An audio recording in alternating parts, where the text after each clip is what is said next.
Ray Charles Leonard, best known as Sugar Ray Leonard, is an American former professional boxer, motivational speaker, and occasional actor.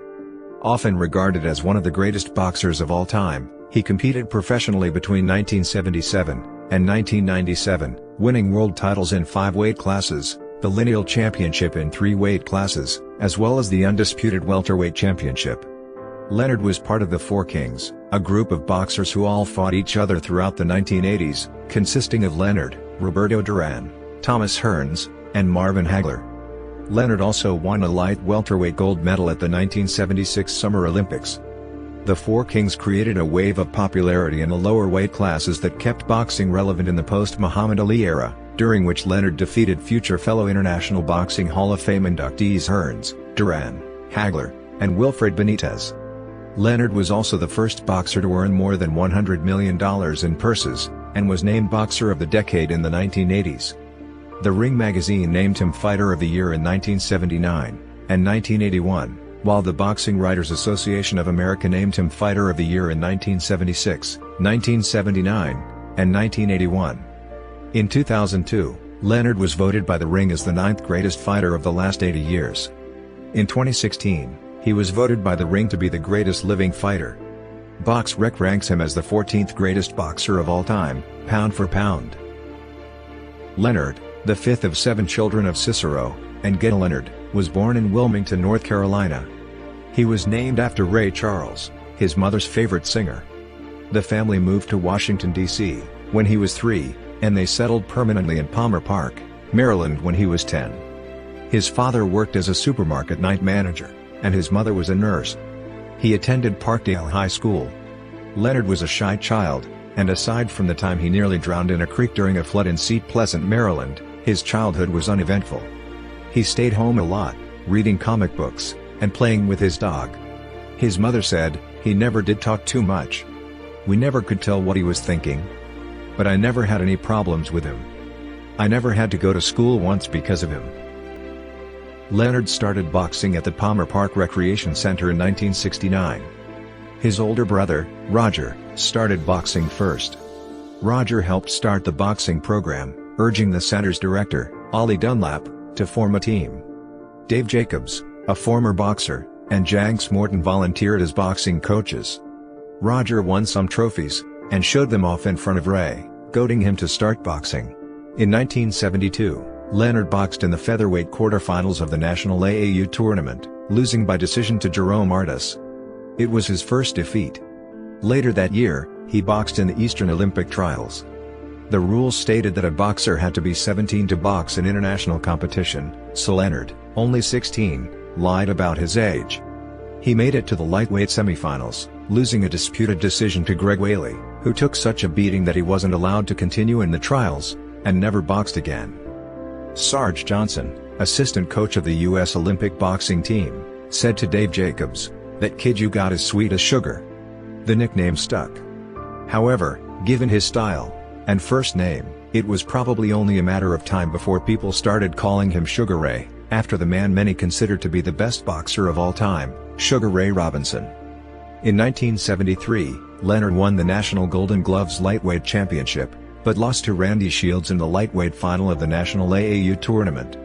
The following year, Leonard won the National Golden Gloves and National AAU lightweight championships.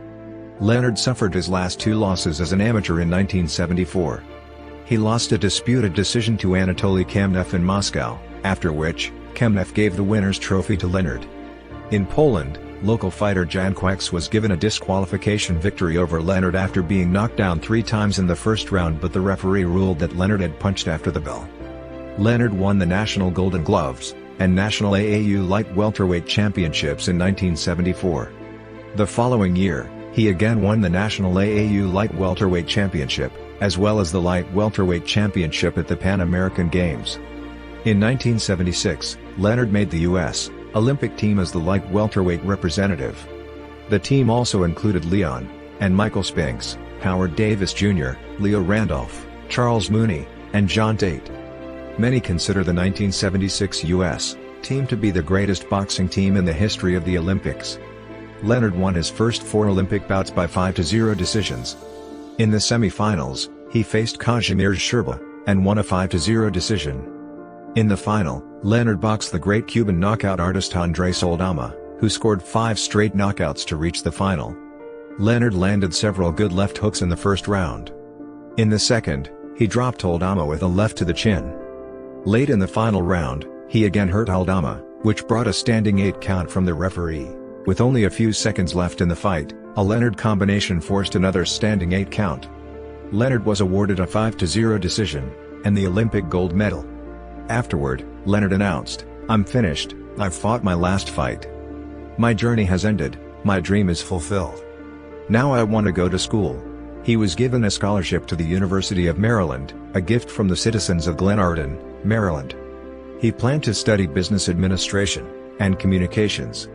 He finished his amateur career with a record of 165-5 and 75 KOs.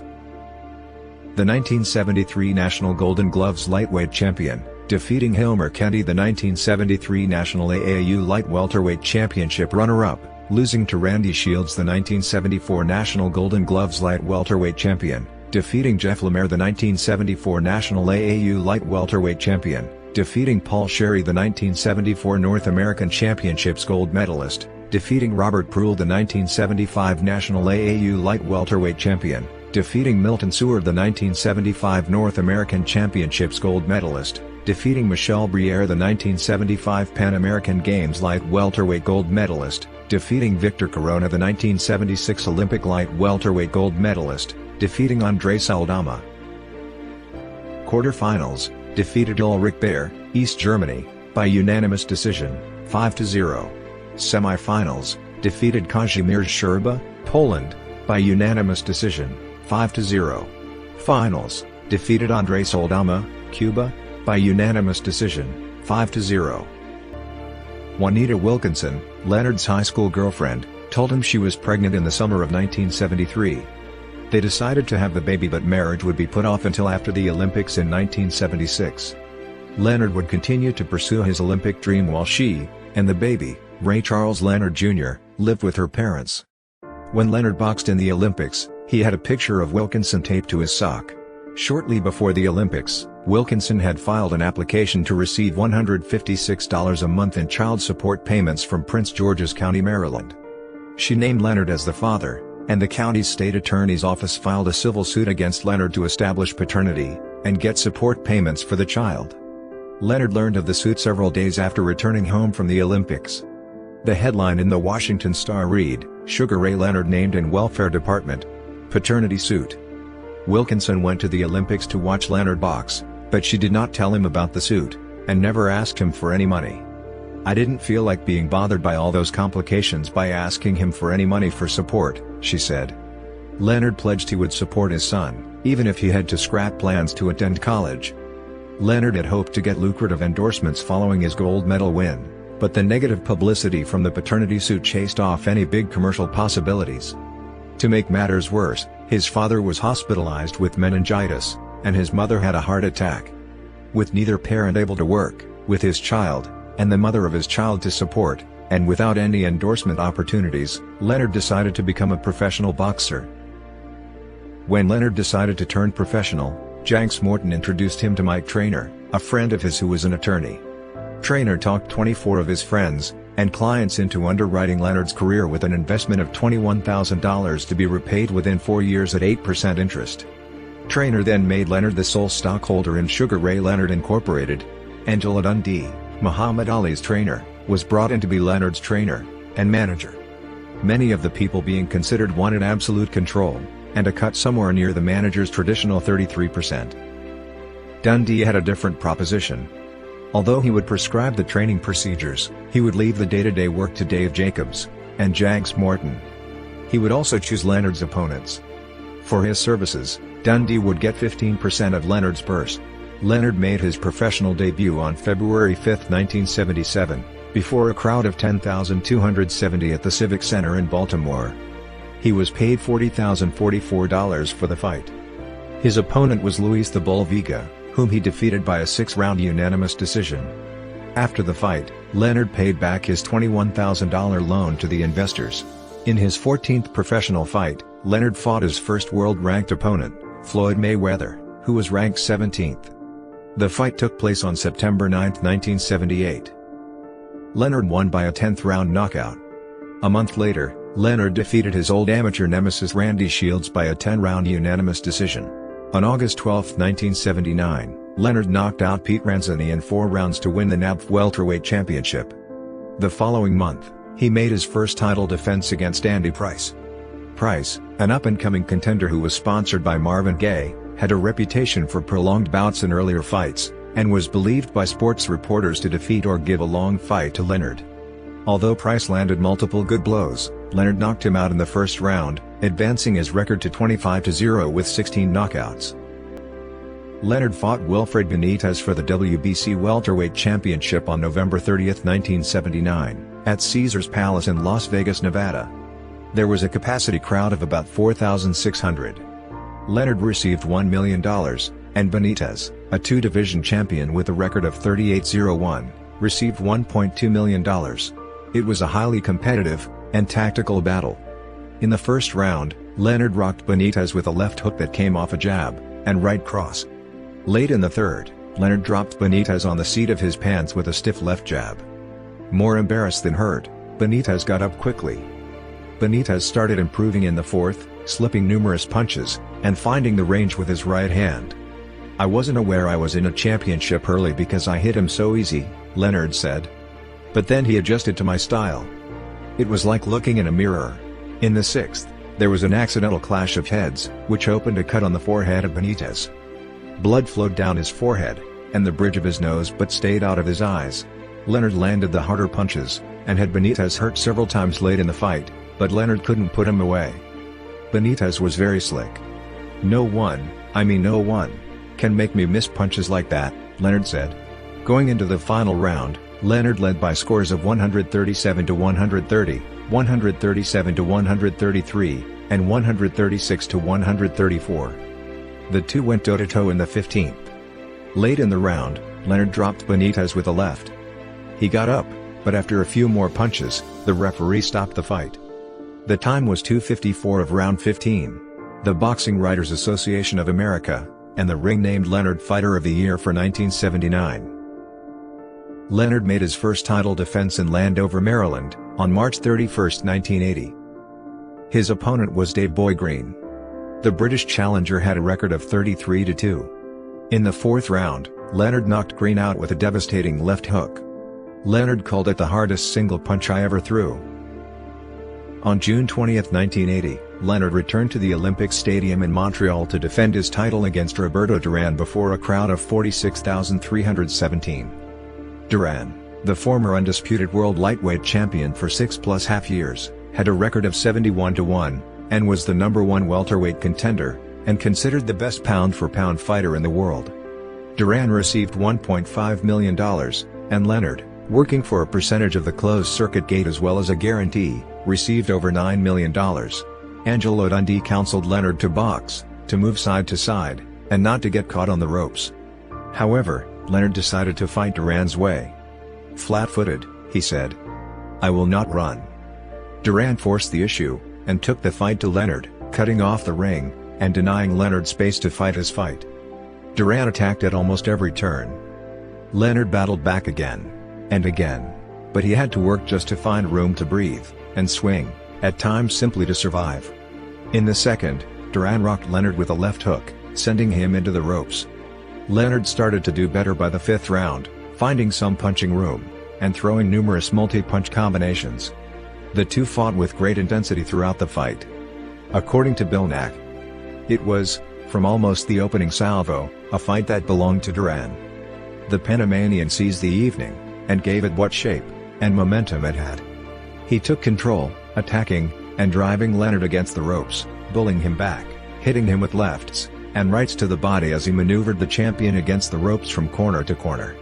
Always moving forward, he mauled and wrestled Leonard, scoring inside with hooks and rights. For 3 rounds Durán drove at Sugar Ray with a fury, and there were moments when it seemed the fight could not last 5. Unable to get away, unable to counter, and unable to slide away to open up the ring, Leonard seemed almost helpless under the assault. Now and then he got loose, and countered. Left to Duran's bobbing head.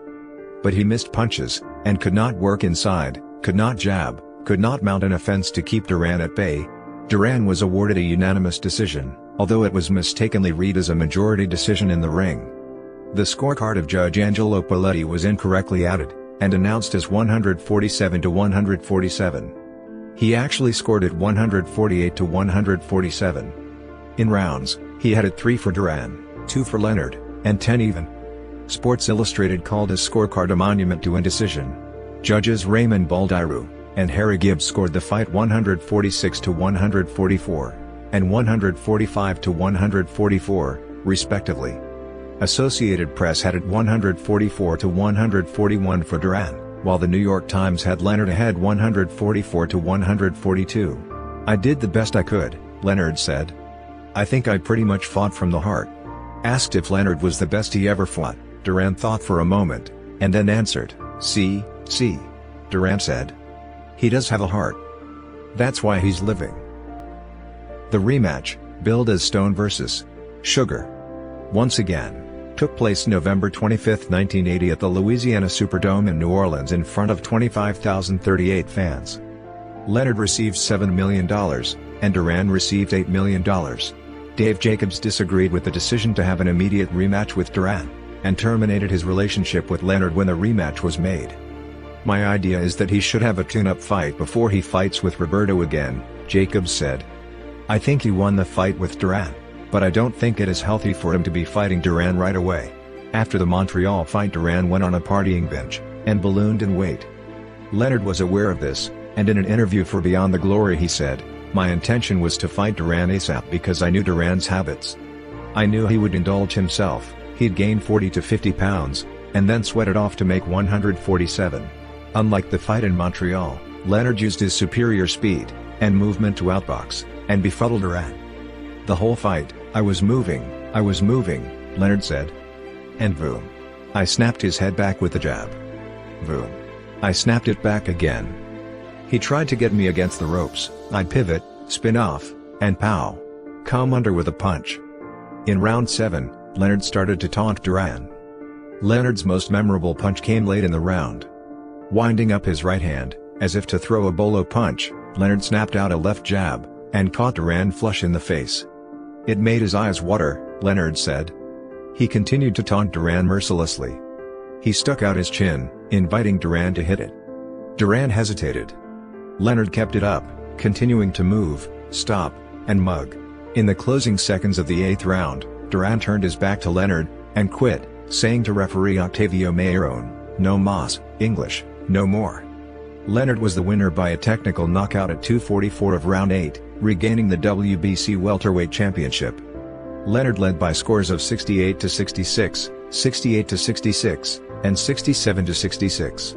Durán said he quit because of stomach cramps, caused by overeating after the weigh-in. "At the end of the 5th round, I got cramps in my stomach, and it kept getting worse, and worse," Durán later said. "I felt weaker, and weaker in my body, and arms." He then announced, "I am retiring from boxing right now." During the night, Durán was admitted to a hospital with stomach pains, and discharged the following day. Everyone was surprised by Durán's actions, none more so than his veteran trainers, Freddie Brown and Ray Arcel. "I was shocked," Brown said. "There was no indication that he was in pain or getting weak." Arcel was angry. "That's it," he said. "I've had it. This is terrible. I've handled thousands of fighters, and never had anyone quit on me. I think he needs a psychiatrist more than he needs anything else." Durán's manager, Carlos Aleta, said, "Durán didn't quit because of stomach cramps. He quit because he was embarrassed. I know this," according to Randy Gordon, who witnessed Durán's antics beforehand, and was in his dressing room immediately afterwards. Durán quit because of his huge eating binge prior to the fight. "I made him quit," Leonard said. "To make a man quit, to make Roberto Durán quit, was better than knocking him out." On March 28, 1981, Leonard defended his title against Larry Bonds, the WBC 6th-ranked contender, at the Carrier Dome in Syracuse, New York. Bonds was a southpaw, which made him a good opponent for Leonard, given that his next opponent was scheduled to be the WBA light middleweight champion Ayub Khalil, a southpaw. Leonard was the aggressor throughout, with Bonds circling the ring. He staggered Bonds with a right in the 4th round, and dropped him with a follow-up combination. Bonds got up, and continued to move, with Leonard in pursuit. Leonard dropped him again in the 10th. Bonds rose but Leonard didn't let him off the hook. The referee stopped the fight with Bonds taking punishment in a corner. Leonard moved up to the junior middleweight division, and faced Khalil on June 25, 1981, at the Astrodome in Houston, Texas. Khalil, who was 36-0, had been the WBA light middleweight champion for 2 years. Khalil and his handlers had expected Leonard to use lateral movement against him, but Leonard chose to fight inside instead. After 8 tough rounds, Leonard was ahead, although Khalil appeared to be coming on strong in the 8th and 9th. Leonard finally hurt him with a right to the head. Shortly afterward, Leonard dropped him with a flurry of punches. Khalil got up but the referee waved it off. Leonard celebrated his victory with a full 360-degree, no-hands flip. Despite an official stoppage time of 2.59, the fight was actually stopped at 3.06 into the round, meaning Khalil should have been saved by the bell. Promoted as the Showdown, Leonard fought Thomas Hearns on September 16, 1981, at Caesars Palace in Las Vegas to unify the World Welterweight Championship in a scheduled 15-rounder. They fought before a live crowd of 23,618. Hearns was paid $5.1 million, and Leonard made over $11 million. The fight grossed over $35 million. The live gate was $5.9 million, and the revenue from pay-per-view was $7.5 million. Hearns, 32-0 with 30 knockouts, won the WBA welterweight championship in 1980, scoring a second-round knockout of Jose Pipino Cuevas in Detroit, Michigan. He made 3 successful title defenses, stopping Luis Primera, Randy Shields, and Pablo Baez. The fight began as expected, Leonard boxing from a distance, and Hearns stalking. Leonard had difficulty with Hearns' long reach and sharp jab. By the end of round 5, Leonard had a growing swelling under his left eye, and Hearns had built a considerable lead on the scorecards. Leonard, becoming more aggressive, hurt Hearns in the 6th with a left hook to the chin. Leonard battered Hearns in rounds 6 and 7, but Hearns regrouped. Hearns started to stick and move, and he started to pile up points again. The roles reversed, Leonard became the stalker, and Hearns became the boxer. The fight billed as a classic showdown between a powerful knockout artist and the best boxer/puncher the welterweight division had seen in decades devolved into a slow, tactical fight. Hearns won rounds 9 through 12 on all 3 scorecards. Between rounds 12 and 13, Angelo Dundee told Leonard, "You're blowing it, son. You're blowing it." Leonard, with a badly swollen left eye, came out roaring for the 13th round. After hurting Hearns with a right, Leonard exploded with a combination of punches. Hearns' legs were clearly gone, and after more pressure from Leonard he was bundled through the ropes. No knockdown was given as it wasn't a punch that sent him there. Hearns managed to rise, but was dropped by a flurry of hard punches near the end of the round. In round 14, after staggering Hearns with an overhand right, Leonard pinned Hearns against the ropes, where he unleashed another furious combination, prompting referee Davey Pearl to stop the contest and award Sugar Ray Leonard the unified World Welterweight Championship. Hearns was leading by scores of 124-122, 125-122, and 125-121. After the fight, there was controversy due to the scoring of rounds 6 and 7.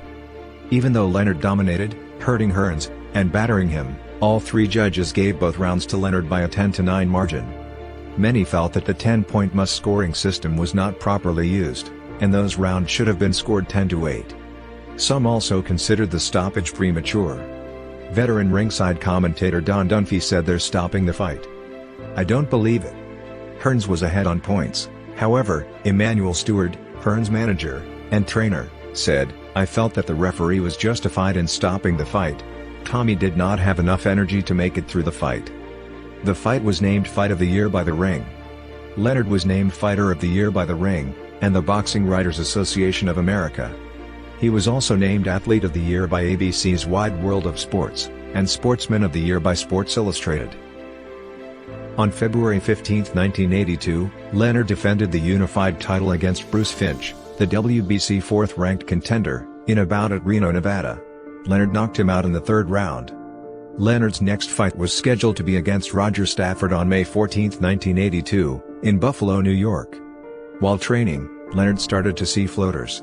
He went to a doctor, and discovered that he had a detached retina. The fight was cancelled, and Leonard had surgery to repair the retina on May 9, 1982. On November 9, 1982, Leonard invited Marvin Hagler, and other boxing dignitaries to a charity event in Baltimore, Maryland to hear him announce whether he would continue his career. Standing in a boxing ring with Howard Cosell, the master of ceremonies, Leonard announced his retirement, saying a bout with Hagler would unfortunately never happen.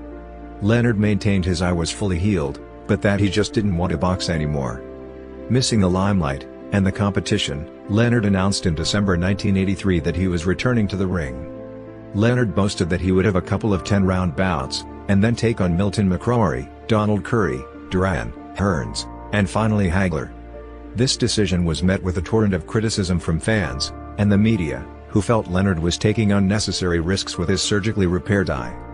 A bout with Philadelphia's Kevin Howard, who was 20-4-1, was scheduled for February 25, 1984. The fight was postponed when Leonard had minor surgery on his right eye to fix a loose retina. This latest eye problem further fueled the flames of those who opposed Leonard's comeback. Before the fight with Howard, Dave Jacobs rejoined Leonard's team in a limited role. Jacobs had quit in 1980, disagreeing with Leonard's decision to have an immediate rematch with Durán. Leonard and Howard fought on May 11, 1984, in Worcester, Massachusetts. Howard knocked Leonard flat on his back in the fourth round.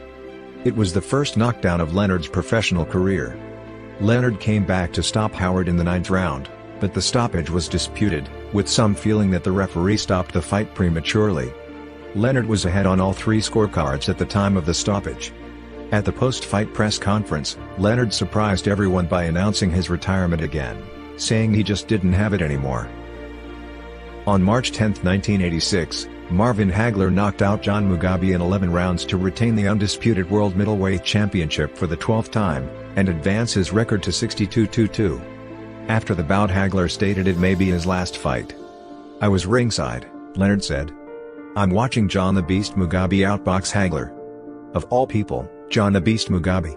It was then that Leonard decided to come back, and fight Hagler. He called Mike Trainer, and said, "I can beat Hagler." On May 1, 1986, Leonard announced on a Washington, D.C., talk show that he would return to the ring to fight Hagler.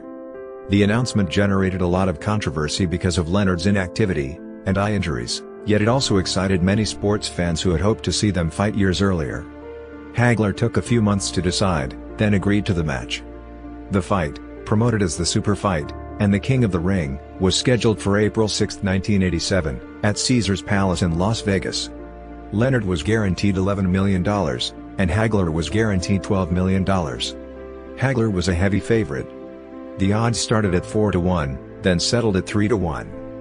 A paying crowd of 12,379 generated a live gate of $6.2 million. According to Bob Arum, the fight grossed $78 million, which equates to around $179 million in 2020. The original fight plan for Leonard was to go toe-to-toe with Hagler, and try to cut him, but the plan changed about 5 days before the fight. Leonard got hit by sparring partner Quincy Taylor, and was badly buckled. "He almost knocked me out," Leonard said. After that, Leonard decided to box Hagler. Many were surprised that Hagler, a natural southpaw, opened the fight boxing out of an orthodox stance. After the quick and slick Leonard won the first 2 rounds on all 3 scorecards, Hagler started the 3rd round as a southpaw. Hagler did better, but Leonard's superior speed and boxing skill still allowed him to control the fight. Hagler looked stiff and mechanical, and missed the speedy Leonard time, and again prompting CBS ringside commentator Gil Clancy to remark, "And is he ever missing? Leonard isn't doing anything to make him miss, he's just missing." By the 5th, Leonard, who was moving a lot, began to tire, and Hagler started to get closer. Hagler buckled Leonard's knees with a right uppercut near the end of the round, which finished with Leonard on the ropes. Hagler continued to score somewhat effectively in round 6. Leonard, having slowed down, was obliged to fight more, and move less. However, he was able to outpunch Hagler along the ropes, and got the better of several bristling exchanges. Hagler never seized total control of the fight as he had against Thomas Hearns 2 years earlier, when he brutalized Hearns, and scored a 3rd round knockout. Hagler's punches lacked snap, and, although he was scoring solidly to the body, he looked nothing like the powerful fighter who had dominated the middleweight division for the previous 5 years. Leonard's observation that the Hagler who beat John Mugabe was older and slower proved to be spot on. In rounds 7 and 8, Hagler's southpaw jab was landing solidly, and Leonard's counter flurries were less frequent. Round 9 was the most exciting round of the fight. Hagler hurt Leonard with a left cross, and pinned him in a corner. Leonard looked to be in trouble, but he furiously fought his way out of the corner. The action seesawed back and forth for the rest of the round, with each man having his moments. However, Hagler's moments were more spectacular, and one of Hagler's cornermen, Roger Perrin, in an interview that took place on an episode of HBO's legendary Night's episode segments in 2003, later stated that the 9th round was probably Marvin Hagler's best round. Round 10 was tame by comparison, as the pace slowed after the furious action of the previous round, but with Hagler having more spectacular moments. Despite Leonard's obvious fatigue, he boxed well in the 11th. Every time Hagler scored, Leonard came back with something flashier and more eye-catching, if not as effective. But at that point in the fight, Hagler appeared to be slightly more ring general and clearly more aggressive. Between rounds 11 and 12, Leonard's trainer, Angelo Dundee, implored Sugar Ray to get up off his stool, yelling, "We got 3 minutes, new champ, new champ." Leonard yelled "yeah," and played to the screaming crowd. Hagler's corner was much more reserved, prompting Clancy to comment, "They're talking to him like it's an IBM meeting or something, no emotion." In the final round, Hagler continued to chase Leonard. He hit Leonard with a big left hand, and backed him into a corner. Leonard responded with a furious flurry, landing few punches but whipping the upset-hoping crowd into a frenzy. Hagler backed off, and Leonard danced away with Hagler in pursuit. The fight ended with Hagler and Leonard exchanging along the ropes. At the final bell, even uniformed ringside security rushed into the ring applauding and lauding Leonard's effort. Leonard threw 629 punches and landed 306, while Hagler threw 792 and landed 291. Leonard was awarded a controversial split decision. Judge Dave Moretti scored it 115-113 for Leonard, while Judge Lou Filippo had it 115-113 for Hagler. Judge Jose Guerra scored the fight 118-110 for Leonard. Many felt that Hagler deserved the decision because he was the aggressor and landed the harder punches. Scottish boxing journalist Hugh McIlvanney wrote that Leonard's plan was to steal rounds with a few flashy and carefully timed flurries. He was happy to exaggerate hand speed at the expense of power, and neither he nor two of the scorers seemed bothered by the fact that many of the punches landed on the champion's gloves and arms. Many others felt that Leonard deservedly got the decision, arguing that Leonard landed more punches and showed better defense and ring generalship. Jim Murray, longtime sports columnist for the Los Angeles Times, wrote, "It wasn't even close. He didn't just outpoint Hagler, he exposed him. He made him look like a guy chasing a bus." In snowshoes, Leonard repeatedly beat Hagler to the punch. When he did, he hit harder. He hit more often. He made Hagler into what he perceived him to be throughout his career: a brawler, a swarmer, a man who could club you to death only if you stood there and let him. If you moved, he was lost. The scorecards from the ringside press and broadcast media attest to the polarizing views and opinions of the fight. The fight was named Fight of the Year and Upset of the Year by The Ring. Despite requests from the Hagler camp, Leonard was uninterested in a rematch and retired on May 27, 1987. I'll give it a shot," Leonard said of his latest retirement. "But you guys know me." A month after Hagler's formal retirement in June 1988, Leonard would announce another comeback. On November 7, 1988, Leonard made another comeback, facing Donnie Lalonde at Caesars Palace in Las Vegas. They fought for Lalonde's WBC Light Heavyweight Championship and the newly created WBC Super Middleweight Championship, which meant that Lalonde had to make 168 pounds. Many were critical of the fact that Lalonde's light heavyweight title was on the line when the weight limit of the fight with Leonard was at 168 pounds, and critical of Leonard for stipulating that his opponent, a natural 175-pounder, should weigh less than his usual fighting weight, which could possibly weaken him. However, Lalonde later told HBO's Larry Merchant that he didn't have any trouble making weight. Lalonde, 31-2 with 26 knockouts, was guaranteed at least $6 million, and Leonard was guaranteed over $10 million. This would be Leonard's first professional fight without Angela Dundee. For Leonard's fight with Hagler, Dundee worked without a contract, and received $175,000, which was less than 2% of Leonard's purse. Dundee was unhappy with that amount. He requested a contract for the Lalonde fight, and Leonard refused. "I don't have contracts. My word is my bond," Leonard said. Janks Morton and Dave Jacobs trained Leonard for the Lalonde fight. Lalonde's size and awkwardness troubled Leonard. In the fourth round, a right hand to the top of Leonard's head dropped him for just the second time in his career. Early in the ninth, Lalonde hurt Leonard with a right to the chin. Leonard fired back, and hurt Lalonde with a right. He drove him to the ropes, and unleashed a furious assault. Lalonde tried to tie up Leonard, but got dropped with a powerful left hook. He rose but was soon down again, and the fight was stopped. Judges Chuck Jampa and Franz Marty had Leonard ahead by scores of 77-74, and 77-75, respectively. Judge Stuart Kirschenbaum had Lalonde ahead 76-75. After the fight, Leonard vacated the light heavyweight title, but kept the super middleweight title. Also, Leonard and Janks Morton split because of personal differences. Morton was replaced as co-trainer by Pepe Correa, who had worked with Leonard for most of the previous 15 years. On June 12, 1989, Leonard defended the WBC Super Middleweight Championship in a rematch with Thomas Hearns at Caesars Palace. It was promoted as The War. Hearns was guaranteed $11 million, and Leonard was guaranteed $14 million. Hearns dropped Leonard with a right cross in the third round, but Leonard came back and battered Hearns around the ring in the fifth. Early in the seventh round, Hearns hurt Leonard but punched himself out going for the knockout. With Hearns fatigued, Leonard came back and had a strong finish to the round. Rounds 9 and 10 were good rounds for Leonard, but he ran into trouble in the 11th round. 3 booming rights from Hearns sent Leonard down for the second time in the fight. Knowing he needed a big finish, Leonard fought furiously and had a big final round. The judges scored the fight a draw, and Leonard retained the title. Judge Jerry Roth scored the fight 113-112 for Hearns, Judge Tom Kazmarek scored it 113-112 for Leonard, and Judge Dalby Shirley scored it 112-112. Shirley was the only judge to give Leonard a 10-8 margin in the 12th. If he had scored it 10-9, as his two colleagues did, Hearns would have won by a split decision. Eventually, Leonard admitted that Hearns deserved the decision.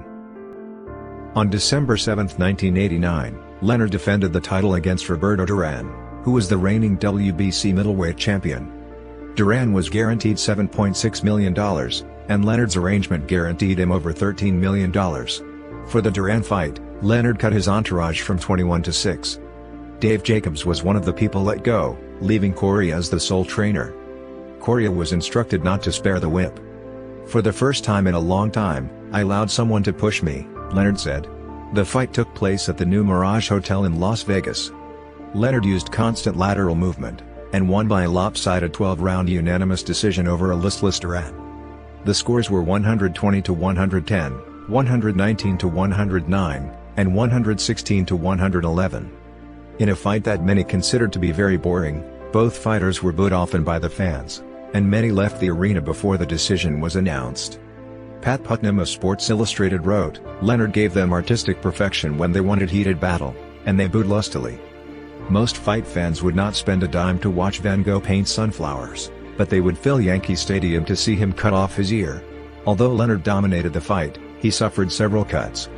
His lower lip was cut from a headbutt in the 4th round, his left eye was cut in the 11th round, and his right eye was cut in the 12th round. The cuts required a total of 60 stitches. In August 1990, Leonard relinquished the WBC super middleweight title, saying that he was under the weight for the division. He then offered Hearns a third fight, but Hearns said he could no longer make the weight, and moved up to the light heavyweight division.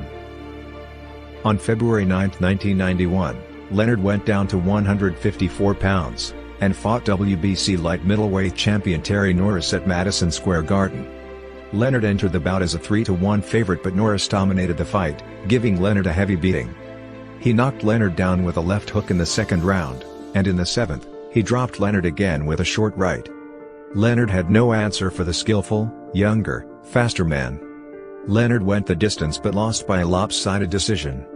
The scores were 120-104, 119 to 103, and 116 to 110. After the verdict was announced, Leonard announced his retirement. "It took this fight to show me it is no longer my time," Leonard said. "Tonight was my last fight. I know how Hagler felt now." In October 1996, the 40-year-old Leonard announced that he was coming out of retirement to fight 34-year-old Hector Camacho for the lightly regarded International Boxing Council (IBC) middleweight championship. Camacho, a light-hitting southpaw, was a three-time world champion with a record of 62-3-1. However, Camacho was also considered to be past his prime. Leonard decided to fight Camacho after commentating on Camacho's fight with the 45-year-old Roberto Durán the previous year, describing the disputed unanimous decision as an early Christmas gift. Leonard blamed his poor performance against Norris on lack of motivation, a rib injury, moving down in weight, and divorce, which was being litigated while he was in training. "It was stupid for me to fight Norris at 154 pounds, Leonard said. "This is different. I'm in the best shape possible." For the Camacho fight, Leonard had a new trainer, Adrian Davis. "He's a great trainer, a throwback," Leonard said. "He has really helped me get ready." In January 1997, it was announced that Leonard had been voted into the International Boxing Hall of Fame in Canastota, New York. The rules state that a boxer must be retired for 5 years before being eligible for induction. When the vote took place, Leonard had been retired for more than 5 years, therefore, he was eligible, even though he had a fight scheduled. The induction ceremony was on June 15, 1997. The fight with Camacho took place on March 1, 1997, in Atlantic City, New Jersey. Camacho applied pressure from the opening bell, and started to score well in the third. He continued to score well in the fourth, and opened a cut above Leonard's right eye. In the fifth, Camacho dropped Leonard with a right followed by 2 left uppercuts. Leonard got up, but was unable to ward off Camacho. The referee stopped the fight with Camacho teeing off on a defenseless Leonard on the ropes. It was the only time in Leonard's career that he was knocked out. Afterward, Leonard retired again, saying, "For sure, my career is definitely over for me in the ring." However, less than a week after the fight, Leonard said he planned to fight again. He blamed his loss on a torn right calf muscle. His doctor suggested that he cancel the fight, but Leonard wanted to go through with it. Before the fight, he was given a shot of Novocaine. Leonard said he planned to have a series of tune-up fights before fighting a champion. He was scheduled to fight Tony Menifee on February 15, 1998, in Australia, but he pulled out of the fight, saying that he didn't have the motivation. The Camacho fight was Leonard's last. He finished his career with a record of 36-3-1 with 25 knockouts. Leonard has worked as a boxing analyst for ABC, CBS, NBC, ESPN, HBO, and Epix. His relationship with HBO lasted for more than a decade. It ended in 1990, after HBO was not offered an opportunity to bid on the telecast rights to Leonard's fight with Terry Norris. HBO believed it would be inappropriate for Leonard to continue with them if they couldn't bid on his fights. Leonard's attorney, Mike Traynor, said, "There never has been a linkage between his broadcasting and his fighting." Leonard has provided commercial endorsements for companies including Coca-Cola, EA Sports, Ford, Nabisco, Revlon, and 7-Up. His most famous commercial was a 7-Up ad he did with his son, Ray Jr., Roberto Durán, and Duran's son Roberto Jr., in the early 1980s. Leonard is among the most sought-after motivational/inspirational speakers in the world today. His speech, entitled Power, Prepare, Overcome, and Win Every Round, is consistently booked with major Fortune 500 companies throughout the United States, and abroad. Leonard has also worked as an actor. He has appeared in numerous television shows, including Half and Half, LA, Heat, Married with Children, Renegade, and Tales from the Crypt. He has also appeared in several movies, including I Spy, and most recently The Fighter, 2010, starring Christian Bale and Mark Wahlberg. This movie brought back memories of his fight with Dickie Eklund. He also worked as an advisor in the 2011 robot boxing film Real Steel. Leonard served as host and mentor to the aspiring fighters on The Contender. Sylvester Stallone, who co-hosted during the first season, was one of the executive producers, along with Mark Burnett. When Leonard left the show, he was replaced as host by Tony Danza for the final season. In 2001, Leonard launched Sugar Ray Leonard Boxing Incorporated, a boxing promotional company, and announced the company's strategic partnership with ESPN. Together, Leonard and ESPN would produce and promote Sugar Ray Leonard and ESPN2 Presents Friday Night Fights, which would air the first Friday of every month for 12 months. Leonard's boxing promotional company was dissolved in 2004. He had a falling out with partner Bjorn Rebney, whom he called a cancer in my company. Speaking of his promotional company, Leonard said, "We did some great shows with evenly matched fights. I took great pride in it. But the TV show came about, and made my decision a lot easier. I already had it in the back of my mind to dissolve the company. The working environment was not healthy." Leonard competed on season 12 of Dancing with the Stars, which premiered on Monday, March 21, 2011, on ABC. His partner was Anna Trebunskaya. He was voted off in week 4 of the show. During his appearance on The Colbert Report in 2011, Leonard was defeated by host Stephen Colbert in a thumb wrestling contest. He appeared as a guest at the Chef's Table, along with Tito Ortiz, during the 10th season of Hell's Kitchen. He is the celebrity spokesperson for the Atlanta law firm John Foy and Associates, PC.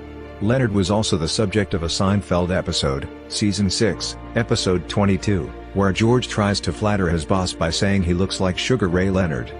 The real Leonard, a Seinfeld fan, mentioned that he was told about the episode by friends and family, but had never seen it for himself until a friend gave him the DVD set for a gift. In March 2019, Leonard made a guest appearance on the popular daily morning show on YouTube, Good Mythical Morning, hosted by Rhett McLaughlin and Link Neal. In this episode of the March Milkness series, where Rhett and Link created a March Madness-style bracket to determine the best breakfast cereal, Leonard was brought in to break a tie between the Fruity Region champion, Fruit Loops, and the Chocolatey Region champion, Oreo-O's. His decision was to push Fruit Loops onto the finals, where they were taken out by Cinnamon Toast Crunch. Leonard married his high school sweetheart, Juanita Wilkinson, in January 1980. Their 6-year-old son, Ray Jr., served as the ring bearer. In 1984, they had another son, Gerald. They were divorced in 1990. During divorce proceedings, Juanita Leonard testified that her husband physically abused her while under the influence of alcohol. She also said he was an occasional cocaine user. In his testimony, Leonard confirmed his wife's claims, and went on to reveal that the problems of their marriage were not due to drug and alcohol use. After the Los Angeles Times broke the story, Leonard held a press conference, and publicly acknowledged that the accusations were true. He said he started using medication after he retired in 1982, following surgery to repair a detached retina. "I wanted more," Leonard said. "I wanted that arena. I didn't want anyone to tell me my career had to end. I decided to search for a substitute. I resorted to cocaine. I used when I felt bad, I used when I missed competing at that level," he said. "It was a crutch, something that enabled me to forget." He said he quit using drugs in early 1986, when he woke up one morning, and what I saw in the mirror was scary. "I can never erase the pain or the scars I have made through my stupidity, my selfishness," Leonard said. "All I can do is say I'm sorry, but that is not enough." In 2011, Leonard revealed in an NPR interview that he had been free of alcohol since July 2006. In 1989, Leonard was introduced to Bernadette Roby by Kenny G at a Luther Vandross concert. Roby is the daughter of Paul Roby, one of the original Platters, and she is the ex-wife of Lynn Swann. Leonard and Roby were married at Leonard's $8.7 million estate in Pacific Palisades, California in August 1993. At the wedding ceremony, the grounds were converted into a garden with 10,000 roses and blossoms of other flowers flown in from the Netherlands. Leonard is also the godfather of Khloe Kardashian, and has appeared on many episodes of Keeping Up with the Kardashians.